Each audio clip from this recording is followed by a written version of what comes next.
قرآن میں فرمایا گیا والذین آمنوا اشد حبا للہ، اشد حبا للہ، اشد کا لفظ آپ جانتے ہیں شدید ترین،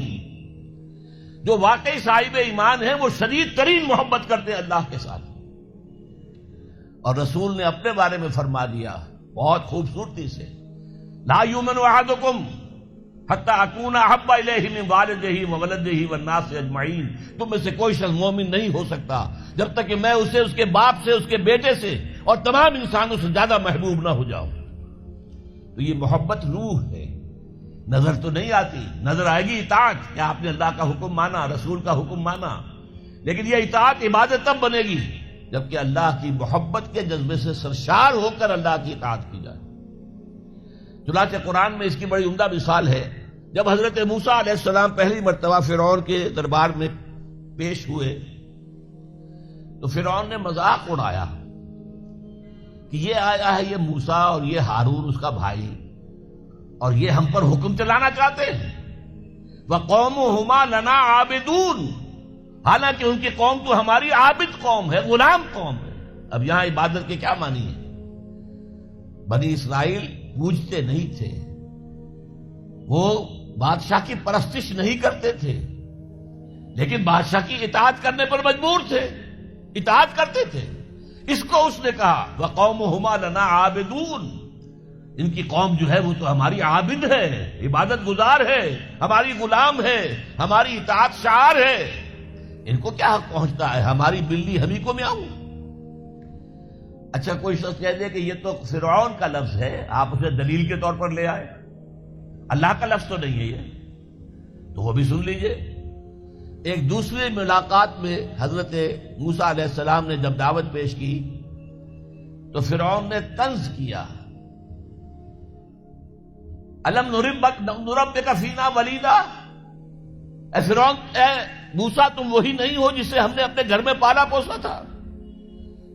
اللہ تعالیٰ کے حکم سے حضرت موسیٰ کو تو ایک صندوق میں بند کر کے دریائے نیل میں ڈال دیا تھا ان کی والدہ نے۔ وہ محل کے پاس سے گزر رہا تھا کہ وہاں کچھ عورتیں جو ہے دریا پر آئی ہوئی تھی نہانے وغیرہ کے لیے، انہوں نے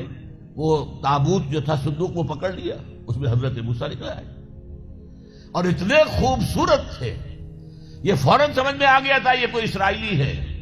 اور اسرائیلی بچوں کے بارے میں حکم تھا کہ فوراً قتل کر دو، اگر لڑکا ہو، لڑکی ہو تو زندہ رہنے دو۔ لیکن یہاں حضرت آسیہ تھی، فرعون کی ایک بیوی جو مسلمان تھی، بنی اسرائیل میں سے تھی، انہوں نے کہا فرعون سے لا تقتلوہ، مت قتل کرو، قرۃ اعین لی ولک، دیکھو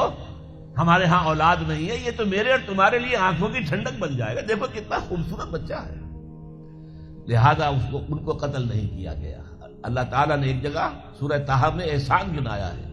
حضرت موسیٰ پر، وَأَلْقَيْتُ عَلَيْكَ مَحَبَّةً مِّنِّي، میں نے اے موسیٰ تم پر اپنی محبت کا پرتو ڈال دیا تھا، ایسی محبت خدا بندی، ایسا ان کا جذبہ ابھرا لوگوں کے اندر کہ حضرت موسیٰ کو غضب نہیں پہنچایا گیا، محل میں پلے ہیں۔ تو اس کے بعد فرعون کی اس وقت تک اولاد نہیں تھی، بعد میں اولاد ہو گئی، لیکن وہ جو بعد میں اولاد ہونے والا جو ہے، پیدا ہونے والا شہزادہ، وہ حضرت موسیٰ کو اپنا بڑا بھائی سمجھتا تھا۔ تو حضرت موسیٰ کو جب تانا دیا الم نربک فینا ولیدا، اے موسیٰ تم وہی نہیں ہو جسے ہم نے بچپن میں پالا پوسا تھا، ہمارے ٹکڑوں پر پلے اور آج ہمارے منہ کو آ رہے ہو۔ اس کا جواب کیا دیا حضرت موسیٰ نے؟ وَتِلْكَ نِعْمَةٌ تَمُنُّهَا عَلَيَّ أَنْ عَبَّدْتَ بَنِي إِسْرَائِيلَ، بڑا احسان کیا تو نے کہ مجھے اپنے گھر میں پال دیا اور میری ساری قوم کو غلام بنا رکھا ہے۔